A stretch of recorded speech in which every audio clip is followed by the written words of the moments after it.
He walked into that lecture hall every Tuesday and Thursday for 15 years. Same worn leather briefcase, same faded brown jacket with patches on the elbows, same quiet nod to students who bothered to look up from their phones. To them, Professor David McKenzie was just another middle-aged academic who'd spent his entire life buried in dusty history books. They had no idea that the man explaining the Cold War had actually lived through its most classified chapters. And on this particular Thursday morning, when breaking news interrupted his lecture about international espionage, his past was about to collide with his present in ways none of them could imagine. Welcome to Daily Soldier Stories. Before we begin this story of hidden identities and forgotten heroes, tell me in the comments, from which city are you watching today? And if you believe stories like this need to be heard, hit that subscribe button to support the channel. Professor McKenzie stood at the front of the lecture hall, a cup of lukewarm coffee balanced on the podium beside his notes. Georgetown University's Modern History 301 was a requirement course, which meant half the students were there against their will, scrolling through social media while he explained the intricacies of Cold War intelligence operations. The Central Intelligence Agency's role during the 1980s, he began, his voice carrying the practiced rhythm of someone who'd given this lecture countless times, was far more complex than most declassified documents reveal. Operations were compartmentalized to such a degree that even senior officials often didn't know the full scope of what was happening. A few students looked up from their laptops. McKenzie had a way of making dry historical facts sound like thriller novels, though none of them wondered why his details were so precise, so specific. Take Operation Cyclone, for instance, he continued, pushing his wire-rimmed glasses up his nose. The official record states that the CIA provided support to Afghan mujahideen through Pakistani intelligence. But the reality? He paused, staring out the window for just a moment. The reality was far more direct and dangerous than anyone publicly acknowledged. Sarah Martinez, a junior political science major sitting in the third row, noticed something in his voice. A weight, like he wasn't just reciting facts from a textbook, but remembering something personal. She'd been taking his classes for 2 semesters now, and there was always something different about Professor McKenzie. He never seemed to guess about historical events. He spoke about them with the certainty of someone who'd been there. "Professor," called out Jake Thompson, a sophomore who rarely spoke unless required. "How do you know so much detail about classified operations? I mean, this stuff isn't in our textbooks." McKenzie smiled, the kind of smile that suggested there was much more behind it. "Academic research, Mr. Thompson. Declassified documents, congressional testimony, interviews with retired officials. You'd be surprised what becomes public knowledge 20 or 30 years after the fact." But Sarah noticed he didn't really answer the question. He deflected it with the skill of someone practiced in avoiding certain topics. "Now, let's discuss how intelligence gathering actually worked in hostile territory," McKenzie continued. "The average operative would spend months, sometimes years, establishing cover identities. They had to become completely different people. New backgrounds, new skills, new languages. The psychological toll was..." His lecture was interrupted by a sharp buzz from the emergency broadcast system echoing through the building's speakers. Then, a campus security alert appeared on every student's phone simultaneously. "This is not a drill. Remain in your current locations until further notice. Campus security is responding to a credible threat situation." The room fell silent. Students exchanged worried glances, fingers flying across phone screens to check news feeds and social media. Within seconds, someone had pulled up a live news broadcast on their laptop. "Breaking news this morning," the reporter's voice filled the suddenly tense classroom. "Federal authorities are investigating a potential terrorist cell operating in the Washington, D.C. area. Sources close to the investigation say the group may have been planning an attack on a government building, possibly within the next 48 hours. The FBI is asking anyone with information about suspicious activities to contact." "This is insane," whispered Ashley Chen, clutching her phone. "They're saying it could be the State Department or even the Capitol building." Jake leaned over to his neighbor. Man, I wish we had some real experts handling this instead of politicians who've never been in the field. Professor McKenzie was standing perfectly still, listening to every word of the broadcast with an intensity that seemed out of character. His usual relaxed demeanor had vanished, replaced by something harder, more focused. "Some are," he said quietly. The comment was so soft that only a few students near the front heard it. Sarah looked up at him sharply. There was something in his voice, not the tone of a concerned academic, but something else entirely, something that sounded like experience. "What did you say, Professor?" Sarah asked. McKenzie seemed to snap back to the present. He looked around the room as if he'd forgotten where he was. "I said, some are. Some real experts are handling it. The people you don't see on television, the ones who've spent their careers in places most of us can't imagine." The way he said it made several students pause. It wasn't academic conjecture. It sounded like personal knowledge. "But how do you know?" Ashley pressed. "I mean, the news just broke." McKenzie was quiet for a long moment.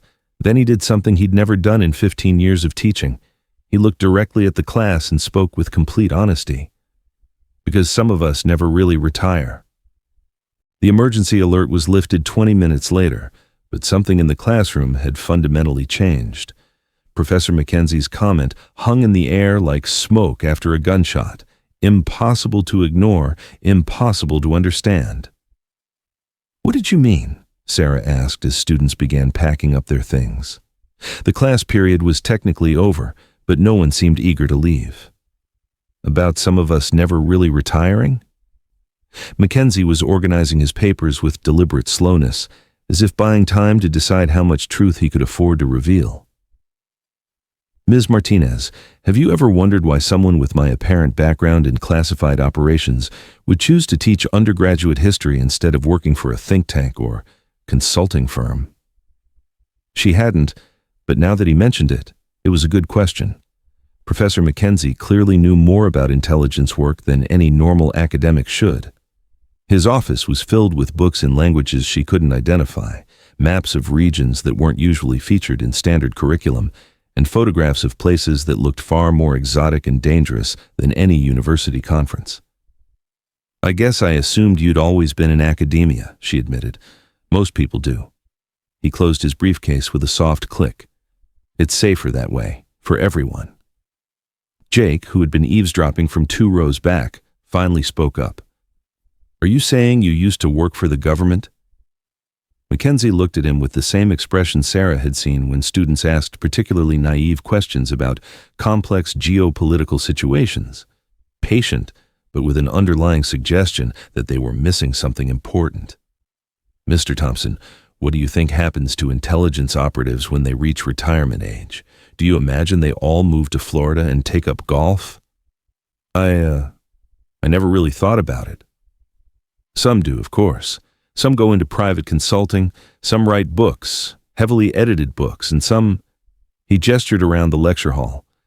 "Some find ways to serve their country that don't require carrying a weapon or maintaining a cover identity in hostile territory." The room was completely silent now. Even the students who'd been packing up had stopped to listen. "Are you telling us you used to be a spy?" Ashley asked, her voice barely above a whisper. Professor McKenzie's smile was different this time. Not the academic's polite expression he usually wore, but something sharper, more knowing. "Ms. Chen, if I were telling you that, it wouldn't be much of a secret anymore, would it?" Before anyone could respond, his phone buzzed. Not the gentle chime of a text message, but a sharp, insistent sound none of them had heard before. McKenzie glanced at the screen, and something changed in his face. The professor disappeared, replaced by someone else entirely, someone harder, more alert. "I need you all to leave now," he said, his voice carrying a quiet authority that made them all move without question. "Use the stairwell, not the elevator. Don't stop to talk to anyone in the hallway." "Professor, what's wrong?" Sarah started to ask. "Go, now." They went, but Sarah lingered just outside the classroom door, close enough to hear Professor McKenzie's phone conversation, if it could be called a conversation. "Phoenix," he said, and his voice was completely different now, clipped, professional, cold. "Confirm. How long? Understood. I'm moving. Phoenix. Sarah had heard that name before in one of his lectures about Cold War code names, but he'd mentioned it as a historical footnote, not as something personal. She heard him moving around the classroom quickly, not the slow, deliberate movements of an academic gathering his things, but the efficient motion of someone who knew exactly what he needed and where to find it. When she risked a glance back into the room, Professor McKenzie was gone. In his place was a man she'd never seen before, someone who moved like her brother did after he came back from his deployment in Afghanistan. Someone who'd learned to be ready for anything. Always. That night, Sarah couldn't sleep. She kept thinking about the professor's phone call, about the way he'd looked when he heard the news about the terrorist threat, about 15 years' worth of lectures that suddenly seemed less like academic theories and more like personal experiences. She opened her laptop and started researching. Not for a homework assignment, but because she needed answers to questions she'd never thought to ask before. What Sarah found, or rather what she didn't find, only deepened the mystery.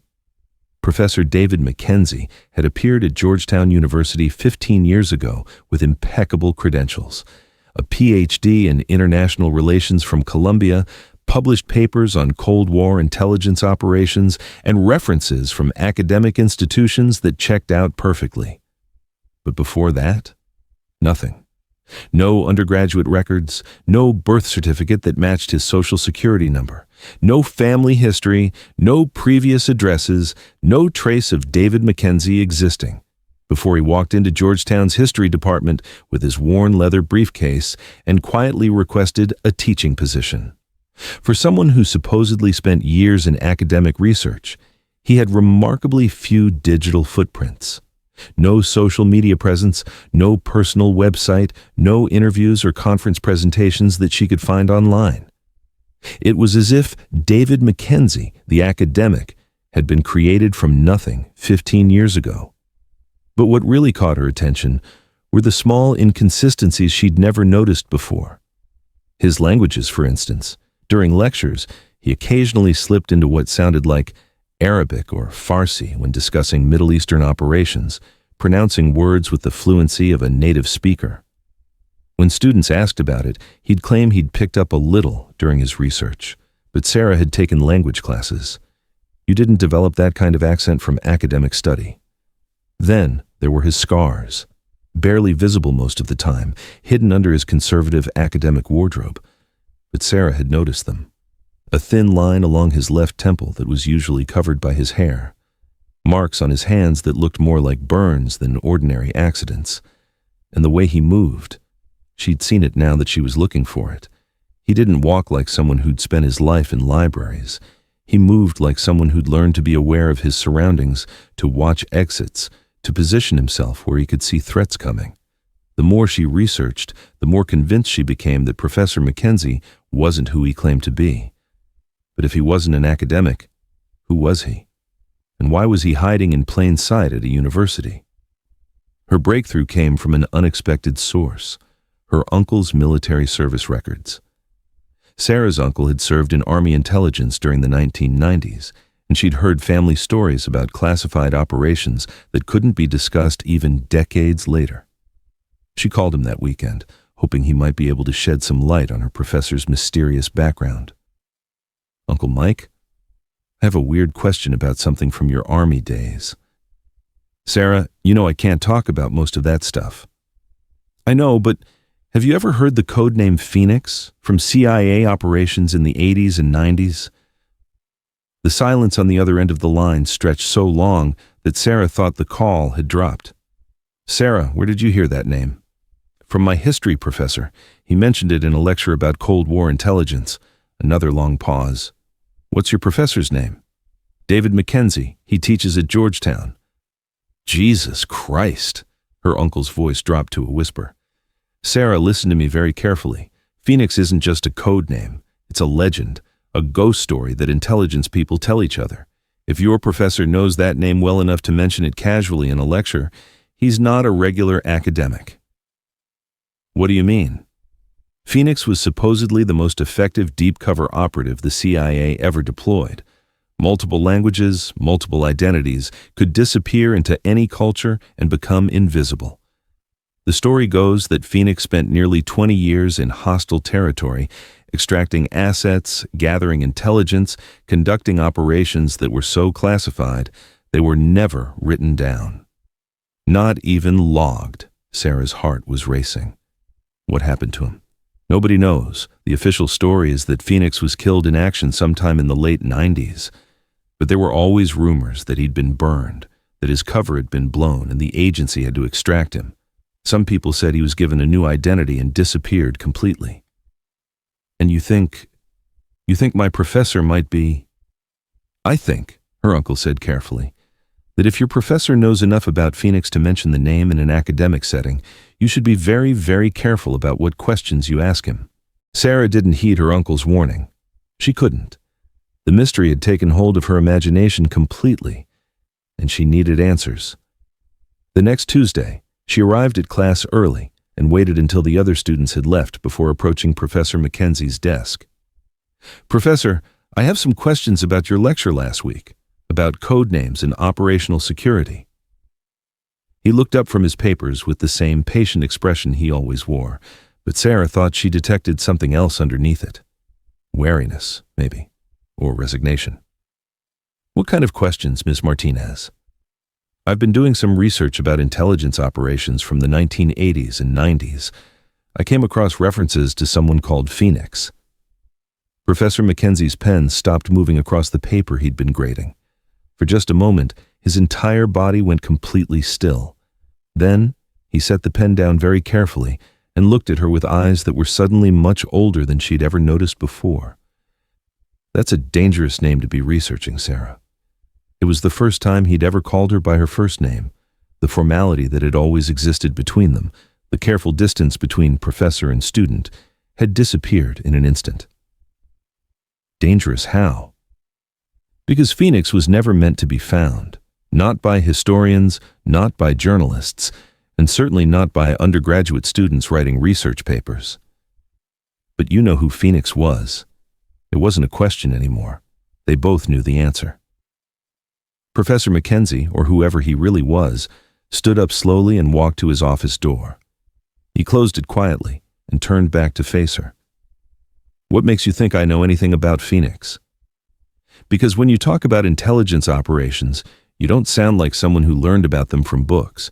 You sound like someone who lived through them, and because I think David McKenzie might not be your real name." He was quiet for a long time, studying her face as if trying to decide something important. Sarah, there are some secrets that exist for very good reasons.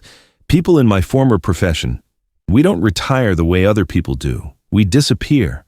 We become new people with new lives, new histories. We do this because the alternative is spending the rest of our lives looking over our shoulders, wondering if someone from the old life is coming to collect on old debts. So you admit it. You're not really a professor. I've been a professor for 15 years. I've taught thousands of students. I've written academic papers and attended faculty meetings and graded more midterm exams than any human being should have to endure. His smile was tired but genuine. Just because I had a different career before doesn't mean this one isn't real. But you were Phoenix. He walked to his office window and stared out at the campus quad where students were hurrying between classes, backpacks slung over shoulders, absorbed in the ordinary concerns of academic life. Phoenix died in 1999 in a refugee camp outside Peshawar. Officially, his body was never recovered, which made it easier for everyone involved. The agency closed the file, his assets were redistributed, his contacts were reassigned to other operatives, and David McKenzie appeared 6 months later with a perfectly legitimate academic background and a strong desire to spend the rest of his life in the peaceful, predictable world of university lectures. But the terrorist threat last week, when you got that phone call, sometimes the old life finds you anyway. Sometimes there are situations where Phoenix's particular skills are still needed, even if Phoenix doesn't officially exist anymore. He turned back to face her. And sometimes a professor of history has to remember that he was other people before he was a professor.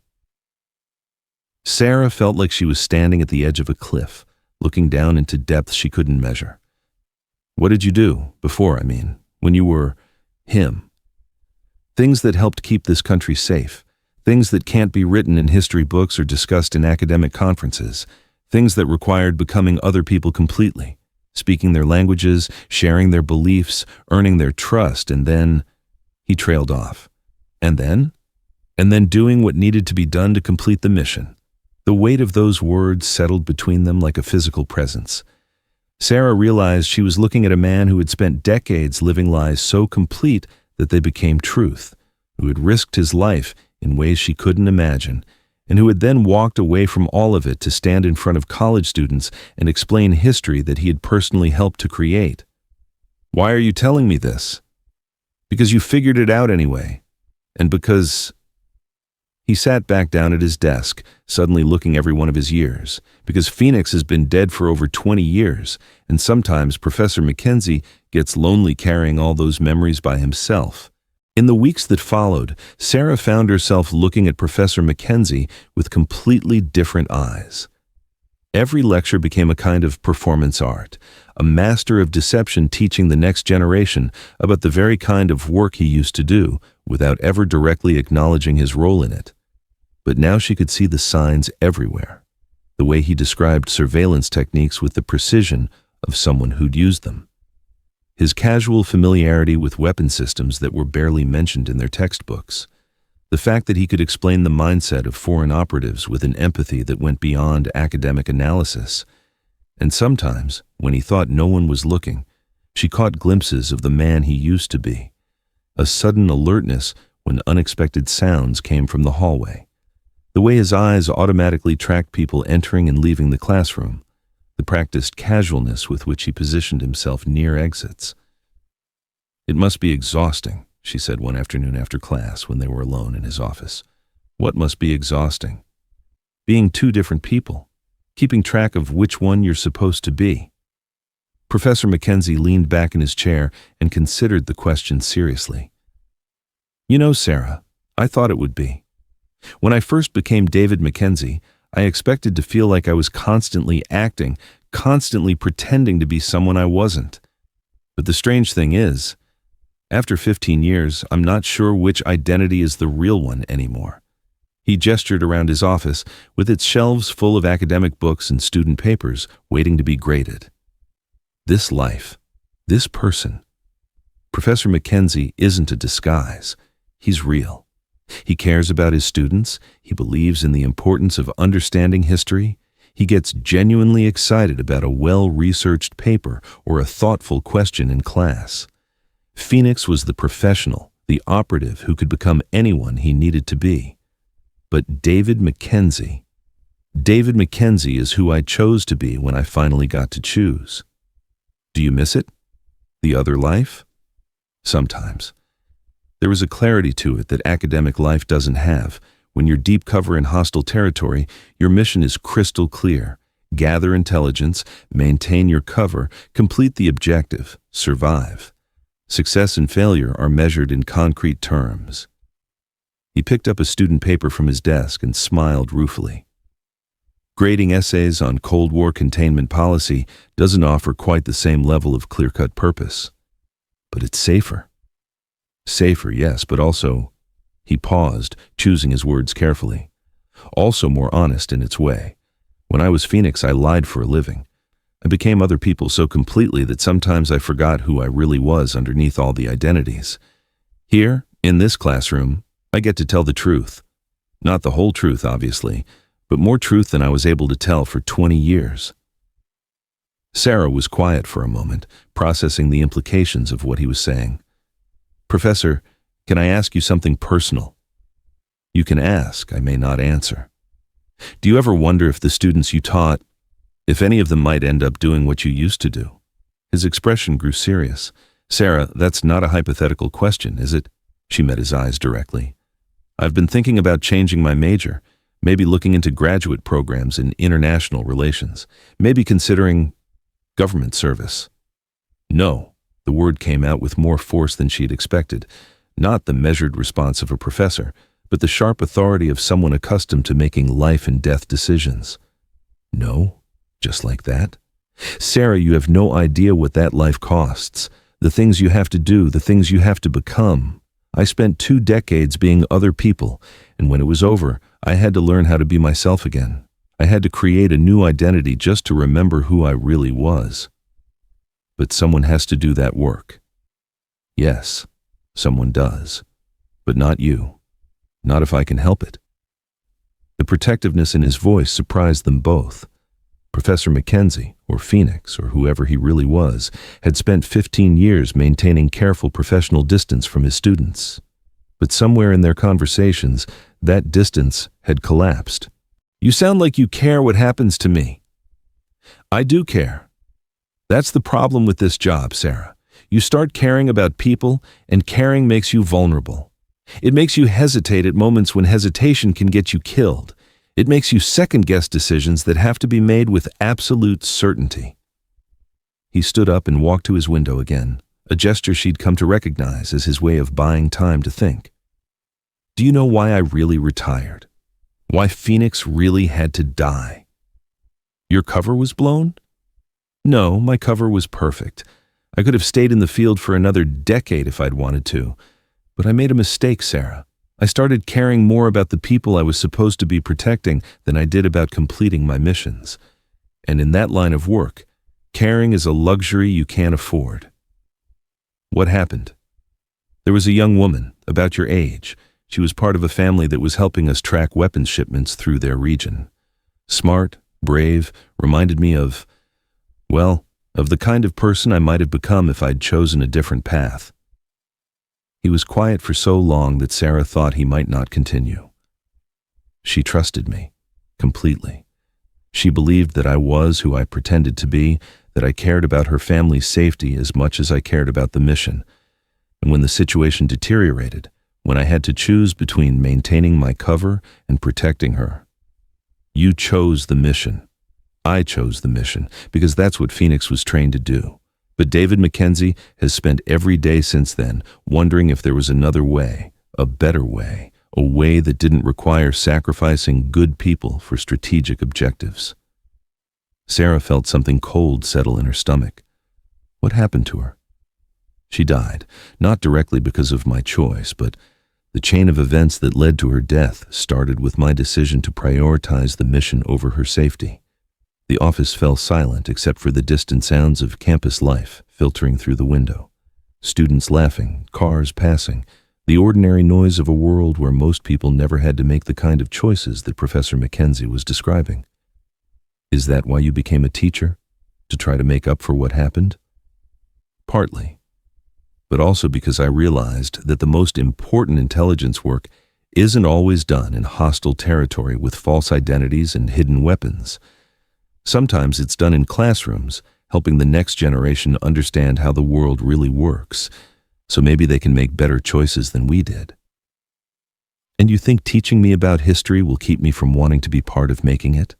Professor McKenzie looked at her with an expression that was equal parts pride and sadness.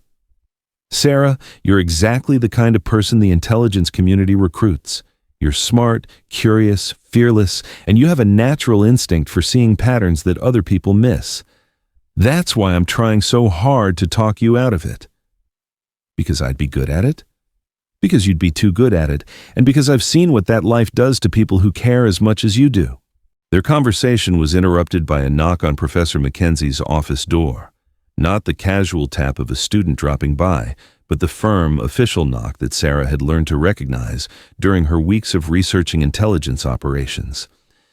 Come in, Professor McKenzie called, but his voice had changed again.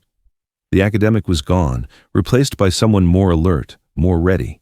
The door opened to reveal a woman in a dark suit, probably in her 40s, with the kind of bearing that suggested government service. She looked at Sarah with polite but unmistakable dismissal. Professor McKenzie, I need to speak with you privately. Ms. Martinez was just leaving, he said, but his eyes met Sarah's with a look that conveyed both warning and apology. Sarah gathered her things quickly, but as she reached the door, she heard the woman say, "We have a situation that requires Phoenix's particular expertise." She paused in the doorway, not quite leaving, not quite staying. Phoenix is retired, Professor McKenzie replied carefully. Phoenix is needed. There's been a development in the situation from last week. The threat is more immediate than we initially assessed, and we have intelligence suggesting that the cell has connections to operations that Phoenix was involved with in the 90s. I told you when I took this position that David McKenzie was a permanent assignment, and we've respected that for 15 years. But this isn't a request, Professor. It's a recall to active duty. Sarah slipped out of the office, but she didn't leave the building. She found a bench in the hallway where she could hear the conversation continuing through the partially open door. How immediate? Professor McKenzie was asking. 72 hours, maybe less. They're planning something for the State Department building, and we have reason to believe they're using contacts and safe houses that were established during your time in Afghanistan. That was 20 years ago. People have long memories in that business, and apparently, so do some of Phoenix's old assets. We've received intelligence that suggests the current cell leader specifically requested to work with your former contacts because he trusted Phoenix's judgment. There was a long pause. What do you need me to do? Reactivate some old relationships. Make contact with sources who might not trust anyone else. Use the credibility that Phoenix built up over 2 decades to get information that could save hundreds of lives. And after this operation? After this operation, Professor McKenzie can go back to grading papers and teaching undergraduates about history. But right now, we need the man who lived that history. Sarah heard chairs moving, the sound of people standing up. I'll need 48 hours to arrange things here. Cancel my classes, find someone to cover my lectures. Already taken care of. Your department chair has been informed that you have a family emergency that requires immediate travel. Of course he has. There's a car waiting outside, your gear's already packed. You were very confident I'd say yes. We were very confident that Phoenix wouldn't let innocent people die if he could prevent it. Sarah heard footsteps approaching the door and quickly moved away from the bench, pretending to study the bulletin board near the elevator. Professor McKenzie emerged from his office carrying the same worn leather briefcase he brought to class every day, but everything else about him was different. His posture, his expression, the way he moved. He was someone else entirely. He saw her by the elevator and stopped. Sarah. Professor. They looked at each other for a moment that felt like a goodbye. Take care of yourself, he said quietly. You too. And Sarah, think very carefully about those career choices we discussed. Some paths don't allow for second chances. Then he was gone, walking away with the government woman toward an exit that Sarah had never seen him use before. She watched through the window as they got into a black sedan that was definitely not a university vehicle. As the car pulled away, Sarah realized she was crying, not because she was afraid for Professor McKenzie, though she was, but because she finally understood what he'd been trying to tell her about the cost of that life. Phoenix might be needed one more time, but David McKenzie was the one walking away from everything he'd built, everything he'd become, to answer that call. And Sarah wasn't sure which identity would be coming back. 3 weeks later, Sarah was sitting in Modern History 301 when Professor McKenzie walked back into the classroom. Same worn leather briefcase, same faded brown jacket, same quiet nod to the students who bothered to look up from their phones. But Sarah could see the differences. A new scar above his left eyebrow, deeper lines around his eyes, a stiffness in his movements that suggested recent injuries not quite healed. He set his briefcase on the podium and looked out at the class with the familiar expression of someone who'd spent his entire life buried in dusty history books. I apologize for the extended absence, he said in the measured tones of an academic. Family emergency. But we're back to our regular schedule now. He opened his notes and began lecturing about Cold War intelligence operations with the same precise detail as always, as if the past 3 weeks had never happened. After class, Sarah approached his desk as the other students filed out. Professor McKenzie? Yes, Miss Martinez? How was your family emergency? He looked up at her with eyes that had seen things in the past 3 weeks that David McKenzie was never supposed to see. It's resolved, he said simply. And Phoenix? Phoenix died in 1999, he replied without hesitation. Officially. But when he smiled, Sarah could see that both men were still there, the professor and the operative, the teacher and the warrior, the man who had chosen peace, and the one who answered when duty called. "Will you be staying this time?" she asked quietly. Professor McKenzie closed his gradebook and looked around the familiar classroom with something that might have been relief. "I think so. David McKenzie has students to teach and papers to grade. And Phoenix..." He paused. "Phoenix has finally learned that some battles are won by passing knowledge to the next generation, not by fighting wars in the shadows. And if they call again? Then they'll have to find someone else, because David McKenzie is exactly who I want to be for the rest of my life." As Sarah left the classroom, she realized she believed him. Not because Phoenix was really dead, but because David McKenzie had finally won the long war between the man he'd been forced to become and the man he'd chosen to be. Some warriors never stop fighting, but the wisest ones learn when to lay down their weapons and pick up something more powerful, the chance to shape the future by teaching those who will inherit it. The professor was home. This story was brought to you by Daily Soldier Stories. Have you ever suspected that someone in your life had a hidden past? Someone whose knowledge seemed too deep, whose skills seemed too specific? Tell us about them in the comments. And if you think stories like this need to be heard, subscribe to support the channel. We'll see you in the next one.